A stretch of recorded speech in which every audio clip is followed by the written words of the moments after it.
High, তোমরা সবাই ভালো আছো? আমিও ভালো আছি।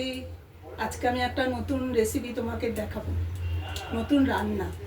এটা হলো নারকেলের লুচি। অনেক রকম লুচি তোমরা খেয়েছো। আমার মনে হয় এই নারকেলের লুচিটা খুব কম মানুষই খেয়েছে, আর কিভাবে করতে হয় সেটাও সবাই জানে বলে আমার মনে হয় না। এটা আমি আমার শাশুড়ি মায়ের কাছে শিখেছি, তোমাদের আজকে দেখাচ্ছি। এই আমার লুচি মাখা হয়ে গেছে, এইবার আমি এটাতে লুচিটা বেলবো। তোমরা যদি এই রুটি মেকারে লুচিটা বেলে নাও না, তাহলে খুব ভালো হবে, গোল হবে। আর বেলে রেখে দিতে পারো একসাথে অনেকগুলো, আস্তে আস্তে ভাজো করো, কোনো অসুবিধা নেই। কিন্তু হাতে বেলে লুচি করাটা তো খুব কষ্টকর না, সাথে সাথে গরম গরম লুচি খাওয়ানো খুব কষ্টকর।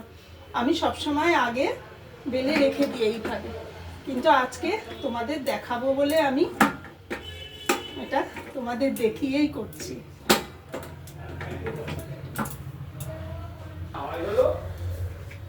আমার বেলা হয়ে গেছে লুচিগুলো সব, এবার আমি ভাজছি। দেখো ফ্রাই প্যানে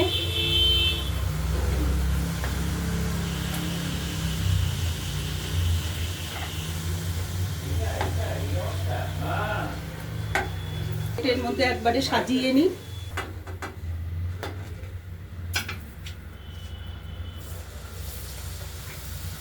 তোমাদের যদি খেতে ইচ্ছে করে নারকেলের লুচি, তবে আমাকে বলবে, আমি রেসিপিটা বলে দেবো। তোমরা গুড় দিয়েও যদি খাও, এখন তো পাটালি গুড় উঠেছে, তাহলেও ভালো লাগবে। শুধু খেতেও ভালো লাগে, এত টেস্টি হয়। আর এরকম বেলে তুমি অনেক দিন ধরে রেখে দিতে পারো, 3-4 দিন ধরে রেখে দিতে পারো, পরে সময় মতো তুমি ভেজে ভেজে খেলে। এই রুটি মেকারটা আমার ভীষণ কাজে লেগেছে।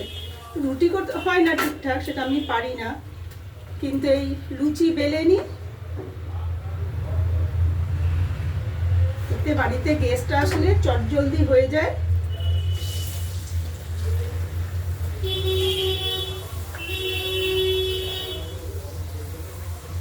আরে আছে লুচি, আমি ছোলার ডাল করেছি সকালে, নারকেল দিয়ে, বেগুন ভাজা আর কষা মাংস।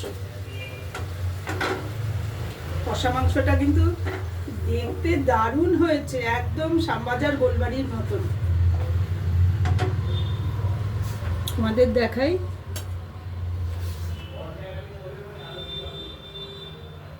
আমার রান্না রেডি। যদি তোমাদের দেখে ভালো লাগে, খেতে ইচ্ছে করে, আমাকে বলবে, আমি রেসিপিটা বলে দেবো। Thank you. গুড